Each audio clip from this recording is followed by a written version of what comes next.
जय श्री कृष्णा दोस्तों, स्वागत है आपका अपनी इस YouTube चैनल में और आप देख रहे हैं मोटिवेशनल एंड स्पिरिचुअल ज्ञानवर्धक वीडियोस।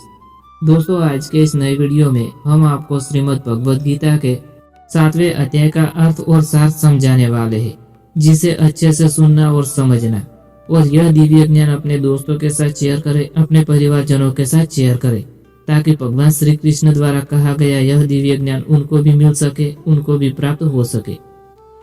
गीता के 7वें अध्याय में भगवान श्री कृष्ण हमें उस दिव्य ज्ञान का उपदेश देते हैं जो आत्मा, परमात्मा और इस भौतिक जगत की वास्तविकता को समझने में सहायक है। इसे ज्ञान विज्ञान युग कहा जाता है, क्योंकि इसमें न केवल सैद्धांतिक ज्ञान बल्कि उसके प्रत्यक्ष अनुभव अर्थात विज्ञान का भी वर्णन है। इस अध्याय में भगवान श्री कृष्ण बताते हैं कि कैसे वे संपूर्ण सृष्टि के आधार है, कैसे भौतिक और आध्यात्मिक ऊर्जा ही उनसे उत्पन्न होती है और कैसे भक्ति ही उन्हें जानने का सर्वोत्तम मार्ग है। वे अर्जुन को समझाते हैं कि जो लोग सांसारिक मोह में फंसे रहते हैं वे उन्हें नहीं पहचान पाते, लेकिन जो निष्कपट भक्ति से उनकी शरण लेते हैं वे ही उनके वास्तविक रूप को जान पाते हैं। तो आइए इस अद्भुत ज्ञान विज्ञान योग को समझते हैं और अपने जीवन को आध्यात्मिक रूप से समृद्ध बनाते हैं। कुरुक्षेत्र के युद्ध क्षेत्र में अर्जुन अभी भी संशय में थे। उनके मन में अनगिनत प्रश्न उठ रहे थे। भगवान श्री कृष्ण उनके भीतर के भय और भ्रम को दूर करने के लिए दिव्य ज्ञान देना शुरू करते हैं। अर्जुन बोलते हैं, हे केशव, आपने मुझ पर अनुग्रह किया और मुझे आत्मा व शरीर का गुप्त ज्ञान दिया, किंतु मैं अभी भी संदेह में हूँ। आप कौन है? आपकी महिमा क्या है?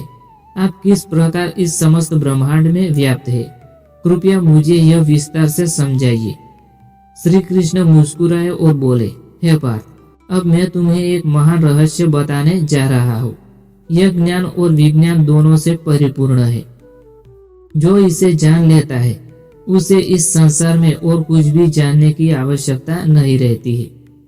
इस संसार में असंख्य प्राणी है, किंतु उनमें से बहुत थोड़े ही ऐसे हैं जो मोक्ष प्राप्ति के लिए प्रयास करते हैं, और उन प्रयास करने वाले में से भी विरले ही मुझे पूर्णतः जानते हैं। हे अर्जुन, यह संसार मेरी ही शक्ति से संचालित हो रहा है। मैं पृथ्वी, जल, अग्नि, वायु और आकाश से भी परे हूँ और इनका भी आधार हूँ। मेरी दो प्रकार की शक्तियाँ हैं, एक प्राकृतिक रूप से भौतिक अर्थात अपरा प्राकृतिक और दूसरी चेतन रूप से दिव्य परा प्राकृतिक।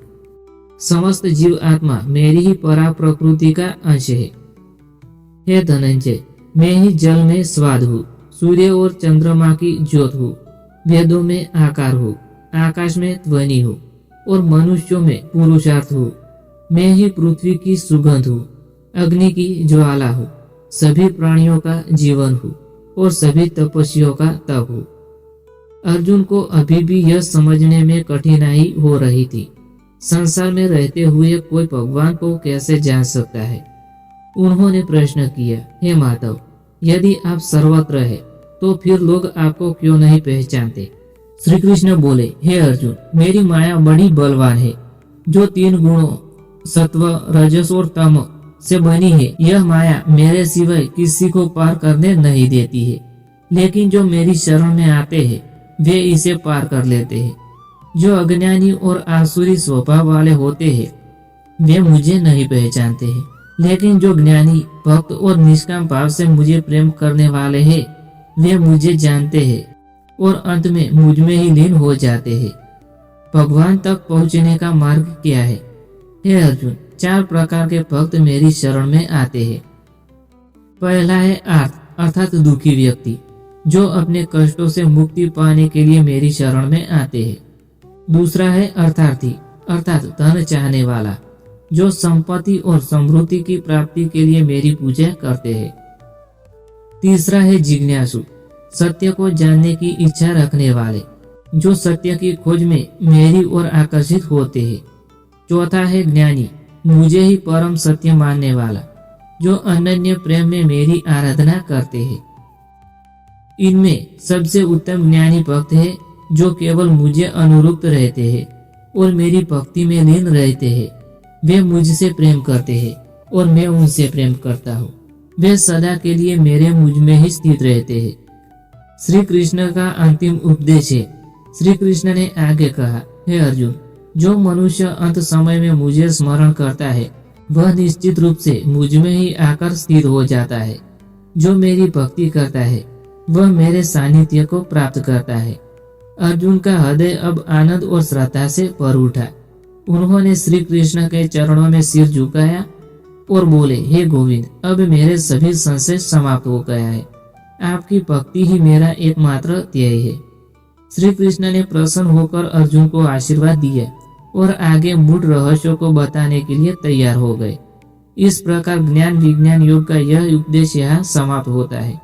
दोस्तों, अगर आपको पसंद आया हो तो हमारा आग्रह है कि वीडियो को लाइक करें, शेयर करें और चैनल को सब्सक्राइब करना ना भूलें। Thanks for watching videos. Thank you.